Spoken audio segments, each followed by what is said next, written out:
Good afternoon, fellas, and welcome to another video with me, Vince, at Modern Man Lifestyle. Thank you for joining. So today what we're going to be talking about is 3 steps to get over a breakup. Now, everyone's been through breakups, whether it was that girl in high school or something more serious like a fiance divorce, regular girlfriend, cohabitation. And it's really important that you have in your mind some ways to get over that. Now, it might be quite fresh, it might have just happened, but also it might be in the back of your mind. You think it might happen at some point. Now, no one goes into a relationship thinking, I want this to end, or I think it will end, but it's important not to be deluded in that realistically 50% of marriages are going to end in divorce. And then you look at relationships. I myself have had 3 serious relationships. I'm early 30s, so none of them have worked. So what is the percentage of you and a partner and a girl staying together? So it's really important that you have some steps in place to get over a breakup, especially if you're just coming out of it now, because you are in a vulnerable position. You're probably going to have pretty strong emotions and feelings for a girl. You might have what's called one-itis, where you're obsessed with one girl, you think no other girl will do. So you need a foolproof 3-step plan, which is going to point in the right direction. Make sure you don't make any crazy dumb moves in your emotional state. So let's get into it. Number 1, this is the biggest one and the main one. If you take anything from this video, it has to be this one rule, and that is delete all contact. What does that mean? Delete her number, delete the pictures, block on Facebook, block on Instagram. All of that is removed. The moment you break up, it's over, it's gone. Now, a lot of your emotions will want you to hang on and think, oh, we can make it work, or I can't let go just yet.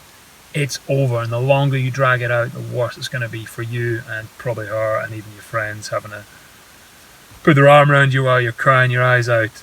It's really important that you block the social media so you're not seeing updates, because what she's going to do is she's going to start having scantily clad photos. She's going to be out there like, look at me, I'm fresh, I'm new, I'm broken up, and you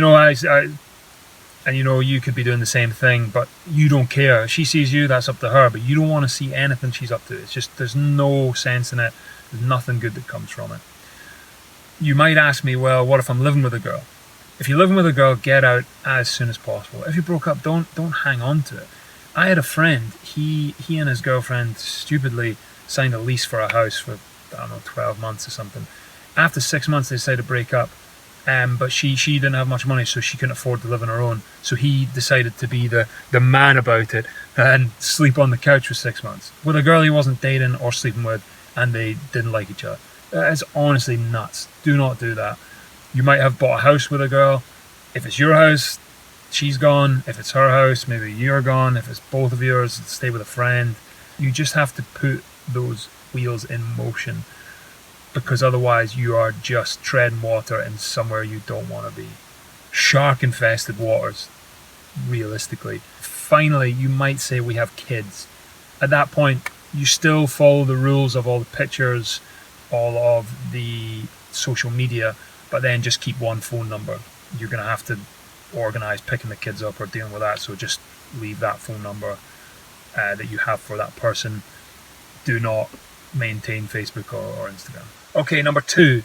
Now, you've laid a good foundation, you've ripped the band-aid off, and you have removed all contact, no visibility. What is the next step? Well, the next step is to take some time for yourself. It's really important that you understand that there's going to be some pain, there's going to be emotional turmoil, there's going to be a lot of changes to your life.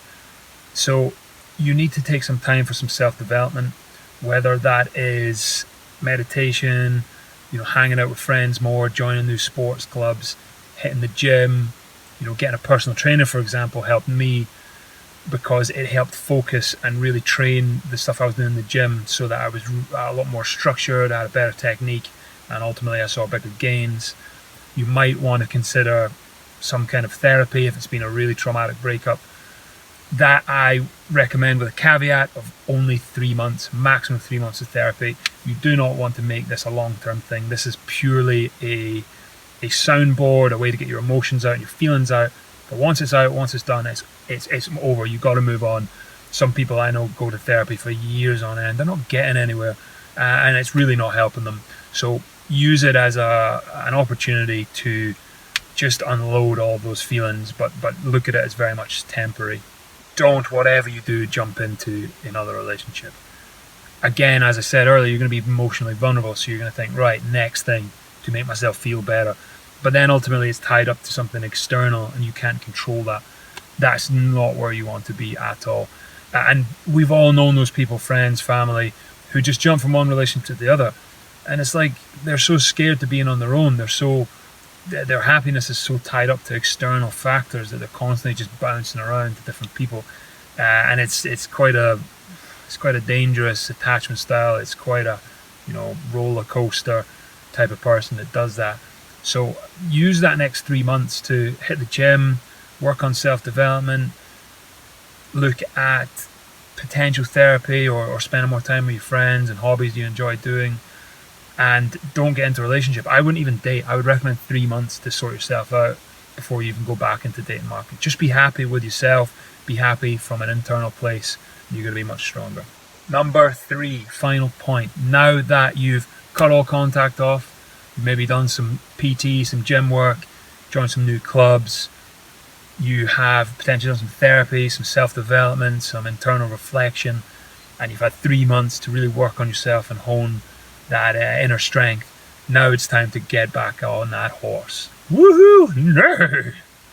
So what does that mean? That means going out to clubs, bars, traveling potentially, seeing new friends. I already said about joining clubs, but maybe doing some clubs that you've never done before, so it's a little bit more exciting, a little bit more out of your comfort zone. If you can travel, go on holiday, go for a couple of weeks away, that trip to South America you always wanted to do for a month, Southeast Asia, whatever it might be, and then potentially things like dating. So you may meet girls through university, work, friends of friends, but also online dating. Get back on that horse as well. That's a good method, and it's one way of attracting girls. From that point, gents, if you follow those 3 steps, you're going to be in a much stronger place internally. You're going to feel better about yourself. You're going to realize that you're happy on your own. You don't need anyone else. And the anyone else coming into your life, a female, will be a compliment. She'll be an added value to your life. And you won't be doing it from a place of emotional insecurity. Anyway, fellas, those are my 3 steps for how to handle a breakup. Please like, comment, and subscribe, and let me know if you have anything else, any topics you'd like me to cover. Thanks for joining. Peace out.